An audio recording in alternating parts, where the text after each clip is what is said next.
JRG ব্লগলৈ সকলোকে স্বাগতম জনাইছো। আজি আমি আলোচনা কৰিবলৈ লৈছো ম্যাক্ৰো ইকোনমিক্সৰ এটা অতি গুৰুত্বপূৰ্ণ বিষয়, হেতু হল নেট ইনডাইৰেক্ট ট্যাক্স সম্পৰ্কে, অৰ্থাৎ শুদ্ধ পৰোক্ষ কৰ।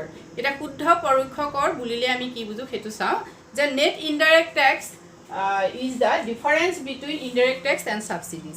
অৰ্থাৎ শুদ্ধ পৰোক্ষ কৰ হল যে পৰোক্ষ কৰ আৰু ৰাজ সাহায্যৰ মাজৰ যেটো পাৰ্থক্য হেতুকে আমি কি বুলি কম নেট ইনডাইৰেক্ট ট্যাক্স বুলি কম। এটা এটো আমি জানিবৰ কাৰণে প্ৰথমতে ইনডাইৰেক্ট ট্যাক্স কি আমি চাই লওঁ, যেহেতু আমি জানো যে ট্যাক্স অৰ্থাৎ কৰ হৈছে দুবিধ, বিশেষভাৱে প্ৰত্যক্ষ কৰ আৰু পৰোক্ষ কৰ। এটা প্ৰত্যক্ষ কৰৰ কথা ইয়াত নাহে, যেহেতু আমি আগৰ ভিডিঅ'ত এই সম্পৰ্কে আলোচনা কৰিছিলো, ছাত্ৰ ছাত্ৰীসকলে চাব। এতিয়া আমি ইনডাইৰেক্ট ট্যাক্স কি সেই সম্পৰ্কে প্ৰথম চাই লওঁ। ইনডাইৰেক্ট ট্যাক্স হল it refers to those taxes which are imposed by the government on production and sale of goods and services. Example, sales tax, excise duty, custom duties, GST, etc. It is a যেটো আমাৰ পৰোক্ষ কৰ কি হৈছে সদায় দ্ৰব্য আৰু সেৱাৰ ওপৰত আৰোপ কৰা হয়। অৰ্থাৎ ইয়াক আমি কি কৰিব নালাগে, প্ৰত্যক্ষভাৱে চৰকাৰক দিব নালাগে। যেহেতু পৰোক্ষভাৱে চৰকাৰৰ হাতলৈ যায়, হেতু কাৰণে ইয়াক কি বুলি কোৱা হয় ইনডাইৰেক্ট ট্যাক্স বুলি কোৱা হয়। মানে পৰোক্ষ কৰৰ যেটো সংঘাত, সেই সংঘাতটো কি হৈছে প্ৰডিউচাৰে লয় আৰু তাৰ বুজাটো কি হৈছে কনজিউমাৰলৈ ঠেলি দিয়া হয়।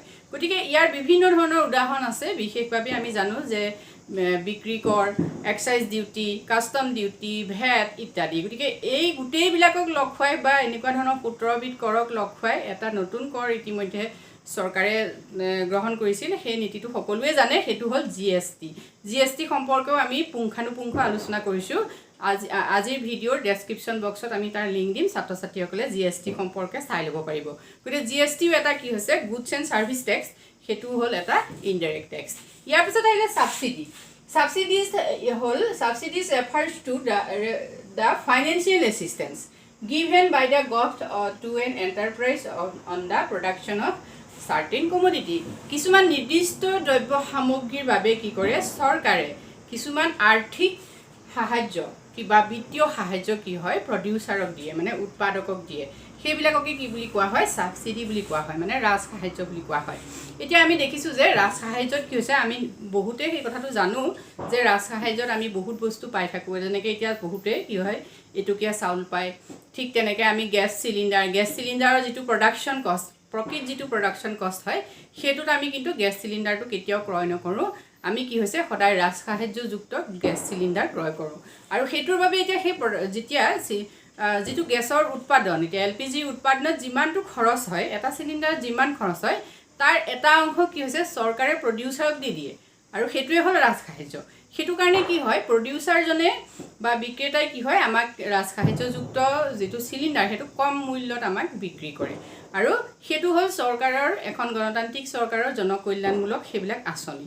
গতিকে এই সাবসিডি মানে যেটো ৰাজ সাহায্য তেনেকৈ বিভিন্ন ধৰণৰ বস্তু দিয়ে। বিশেষকৈ এতিয়া ডিজেলৰ কথা আমি ক'ব পাৰোঁ, ডিজেলত ৰাজ সাহায্য দিয়ে কিন্তু পেট্ৰলত ৰাজ সাহায্য নিদিয়ে।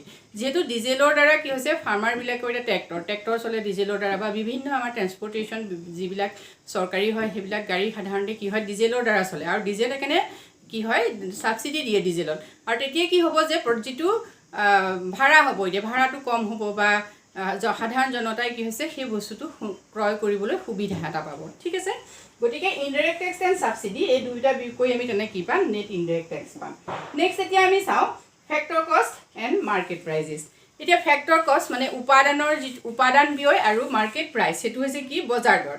এই দুটা খুব গুৰুত্বপূৰ্ণ বিষয় হয়। বিশেষকৈ ছাত্ৰ ছাত্ৰীসকলে যেতিয়া জাতীয় গণনা কৰে তেতিয়া সেই ফেক্টৰ কষ্টত বা মাৰ্কেট প্ৰাইচ এই দুয়োটাৰ যিকোনো এটাত গণনা কৰিবলগীয়া হয়, আৰু এইটো খুব খেলি মেলি লাগে ছাত্ৰ ছাত্ৰীসকলৰ কাৰণে। গতিকে প্ৰথম তেওঁলোকে কনচেপ্টটো ক্লিয়াৰ কৰি লওক। প্ৰথমতে এতিয়া ফেক্টৰ কষ্ট কি, যে it refers to amount paid to factors of production for their contribution in the production process. মানে উৎপাদন প্ৰক্ৰিয়াত কি হৈছে যিবিলাক ফেক্টৰ মানে উপাদান যিবিলাক ব্যৱহাৰ কৰা হয়, সেই উপাদানবিলাকৰ বাবে যি ব্যয় প্ৰতিষ্ঠানখনে বা প্ৰডিউচাৰে কৰে সেই ব্যয়টোকে কি বুলি কোৱা হয় ফেক্টৰ কষ্ট বুলি কোৱা হয়। আমি জানো যে প্ৰডাকশ্যনৰ কি হৈছে ফেক্টৰ চাৰিটা, সেই চাৰিটা ফেক্টৰ হৈছে land, labour, capital and organisation. সেইকেইটাৰ বাবে উৎপাদকে যি ব্যয় বহন কৰে তাকে তেনে কি বুলি কোৱা হয় ফেক্টৰ কষ্ট বুলি কোৱা হয়। নেক্সট আহিলে market price. It refers to the price at which product is actually sold in the market. বজাৰত যেতিয়া যিটো বজাৰত যিটো দ্ৰব্য যিটো দৰত বিক্ৰী কৰে প্ৰকৃত যিটো দৰ সেইটোৱে হ'ল মাৰ্কেট প্ৰাইচ অৰ্থাৎ বজাৰ দৰ এতিয়া এই দুয়োটা বিষয়ে আমি কিয় আলোচনা কৰোঁ যে নেট ইনডাইৰেক্ট টেক্সৰ ইম্পৰ্টেঞ্চ হ'ল বা গুৰুত্বটো কি গুৰুত্বটো হ'ল ই ফেক্টৰ কষ্ট কেনেকৈ উলিয়াম তাৰপিছতে মাৰ্কেট প্ৰাইচ কেনেকৈ উলিয়াম সেই সম্পৰ্কে কি কৰে ই আমাক বিশেষভাৱে সহায় কৰে এতিয়া ফেক্টৰ কষ্টটো হ'লে আমি যেতিয়া ফেক্টৰ মাৰ্কেট প্ৰাইচ উলিয়াম মাৰ্কেট প্ৰাইচ উলিয়াবৰ কাৰণে আমি কি কৰিব পাৰিম আৰু ফেক্টৰ কষ্টৰ কাৰণে আমি কি কৰিম এতিয়া মাৰ্কেট প্ৰাইচটো আমি যেতিয়া উলিয়াম তেতিয়া আমি কি কৰিম নেট ইনডাইৰেক্ট টেক্সৰ লগত ফেক্টৰ কষ্টটো প্লাছ কৰিম মানে মাৰ্কেট প্ৰাইচ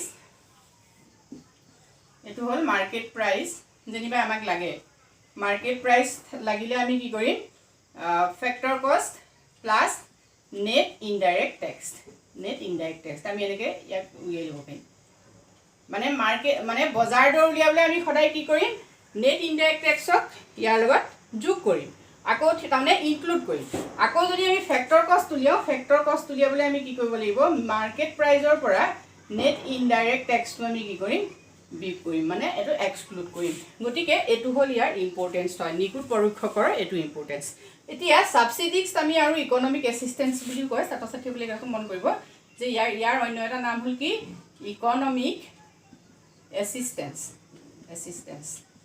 ঠিক আছে এইটো মনত ৰাখিব নেক্সট এতিয়া আমি এটা গম পালোঁ যে যেতিয়া আমি নেশ্যনেল ইনকাম উলিয়াম তেতিয়াহ'লে আমাক কি লাগিব ইনডাইৰেক্ট টেক্স যদি ধৰি ল'লোঁ 600 ছাবচিডি 200 তেতিয়াহ'লে নেট ইনডাইৰেক্ট টেক্স কিমান হ'ব 400 বা 400 গতিকে তেনেকৈ আমি উলিয়াব পাৰিম তেনেকৈ ফেক্টৰ কষ্ট দিয়া থাকিলে নেট ইনডাইৰেক্ট টেক্স দিয়া থাকিলে মাৰ্কেট প্ৰাইচ পাৰিম তেনেকৈ এই দুটা পালে আমি FC উলিয়াব পাৰিম গতিকে এনেকৈ আমি এইখিনি কেলকুলেশ্যন কৰিব পাৰিম যেতিয়া জাতীয় গণনা কৰোঁ গতিকে আজিলৈ ভিডিঅ'টো ইমানেই যদি ছাত্ৰ ছাত্ৰীসকলৰ ভাল লাগিছে ভিডিঅ'টো তেতিয়া তেওঁলোকে লাইক কৰিব কমেণ্ট কৰিব আৰু সকলোৱে মোৰ চেনেলটো ছাবস্ক্ৰাইব কৰি থ'বলৈ নাপাহৰিব থেংক ইউ